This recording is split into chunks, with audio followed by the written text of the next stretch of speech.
Once upon a time, in a quiet village called Andoni, there lived a humble couple with their only child, a sweet girl named Mary. Their home was simple, but their hearts were full of love. For many years, they lived in peace until hardship swept over them like an harmattan wind. Feeding each day became a struggle. One day, Mary's mother remembered a small piece of farmland. Desperate to feed her family, she set up early in the morning with her tools in hand. As she reached the overgrown plot, she dropped her basket and began to clear the land. But suddenly, from the shadows of a tree appeared an old woman, wrinkled, silent at first, then firm in voice. "You may plant whatever you wish," she said, "but know this. If you grow tired, you must not sit down, neither on the ground nor on a chair. And you must not speak to anyone while resting. Anyone who sits will never rise again. And beware, there are dangerous creatures here." Mary's mother nodded respectfully. She thanked the woman and began her work. By evening, tired but careful, she packed her tools and walked back to the village.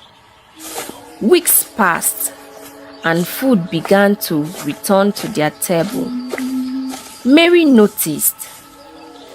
"Mama," she asked one day, "where do you get all these vegetables and yam from?"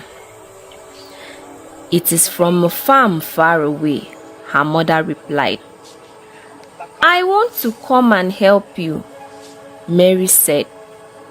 "No, child," her mother warned. "It's not safe."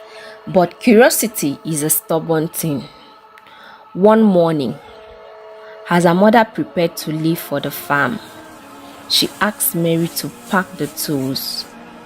Mary, with a clever yet mysterious heart, poured dust into the basket before covering it with tools, so it would leave a trail she could follow.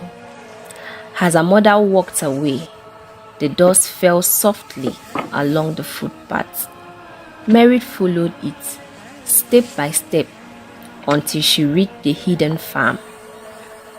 Her mother gasped, "Mary, why did you follow me?" "Go back," her mother said. But Mary replied, "I don't know the way back, Mama." Sighing, her mother said, "Then stay, but remember, do not sit, no matter how tired you are." Mary agreed. They walked together the hot sun. Hours passed, and Mary's leg ached. She asked her for water, but there was none. Her lips dry, her eyes heavy. She asked again, "Mama, can I sit just for a moment?" "No," her mother snapped. "Do not sit. Remember the warnings." But when her mother wasn't looking, Mary sat. By the time they were ready to leave, her mother turned to find her on the ground. "Get up," she cried. Mary tried, but her legs could not move. Panic filled the air. Her mother dug around her with a shovel. Nothing changed. Tears filled her eyes. With no choice, she built a small mud hut around her daughter. "I will bring you food every day," she whispered, "but never open the door for anyone unless you hear me sing this song." Mary, oh Mary, Mary, oh Mary, I am your mother, I am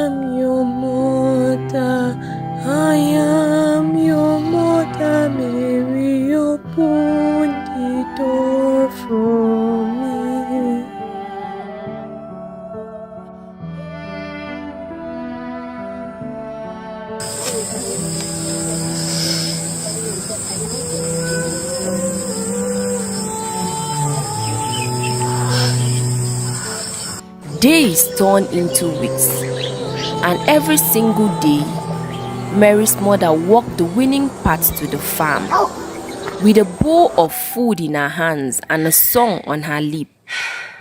She never missed a day. Rain or sunshine, she came, and Mary never opened the door unless she heard that song.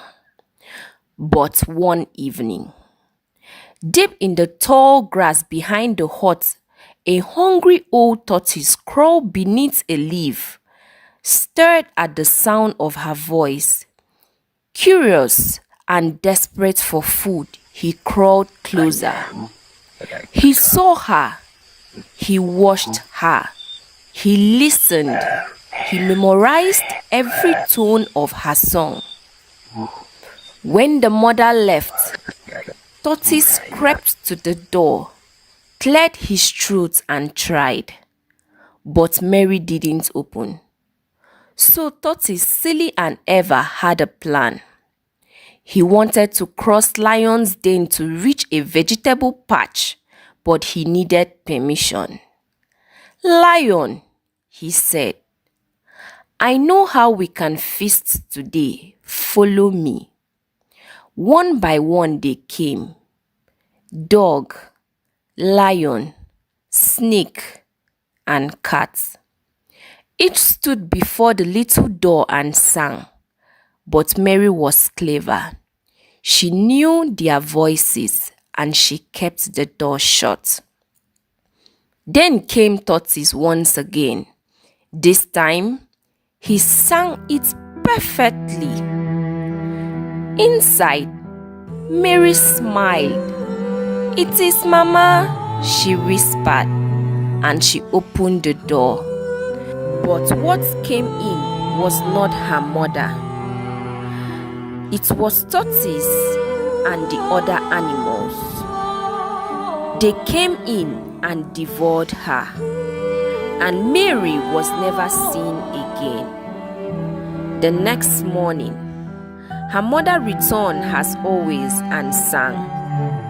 But this time, the door creaked open on its own. Inside, there was no one. Only a quiet room, an empty bowl, and a trail of crumbs. She dropped to her knees and wept. And from that day on, no one dared that farm again. The hut crumbled, the dust swallowed the trail, and the song was never sung again.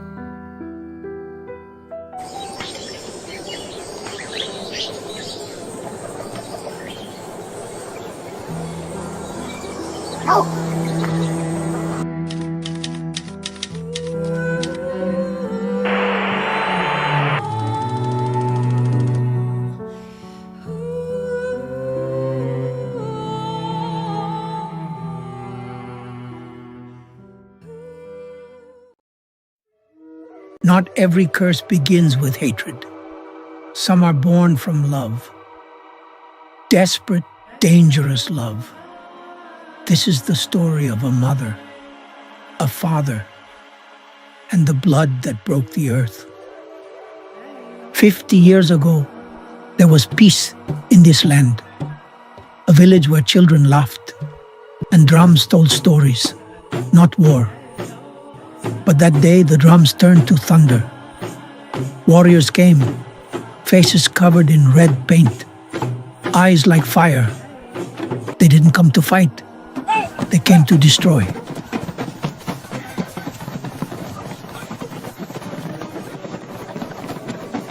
Okechukwu grabbed his wife. His hands were shaking, but strong. He was surrounded by the invaders making fun of him. Neoma, his wife, screamed as she saw her son fall. No time to bury, no time to pray. The warriors were too fast, too many, too cruel. He fought for survival, so they ran. They ran until their feet bled. into the dark parts of the forest, the part no one goes, the part of the old gods, the deity of their land. Neoma kept asking, "Where is Obi? Where's my son?"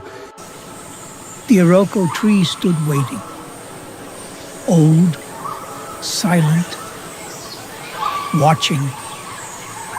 They sat beneath it, not because they knew what it was, but because it was big and still. This tree is the birthplace of mist and magic in the kingdom. Some may say the place where the gods dwell. Tears is forbidden there. They wept, tears for their sons, tears for themselves, tears that should never have touched that soil, because that soil belonged to something else. The roots twitched, the wind stopped, then the tree opened, and it swallowed them whole. Darkness in the journey. The air tasted like iron and secrets. Okechukwu held Neoma close, even as the ground pulsed beneath them, even as the walls whispered. And then he came, not tall, a scary creature. A little thing, hunched, bark-skinned, with eyes that burned yellow. The witch dwarf. He smiled like he knew what you dream about. And it wasn't good. Witch dwarf, why are you crying here? There is no tears in this realm. They told him everything. He nodded awkward, slow, like he was enjoying her sadness. Witch dwarf, your tears woke the shrine. The balance must answer. Then he asked, "What do you want?" They said it together. "Our son." It is possible, but every birth needs a death. One of you must pay. Neoma didn't blink, didn't ask. She offered her life like a seed. He smiled again. The price is high. There will be consequences. A price of love can be a generational curse. Then let him rise and let him thirst. The witch man began the rituals, calling on the keeper of the underworld gate to open. Neoma was stripped like a newborn baby ready to be exchanged. Obi, Obi, come out. Hear the cry of your mother. Her soul calls, yearning for you. Come, come, and come alone.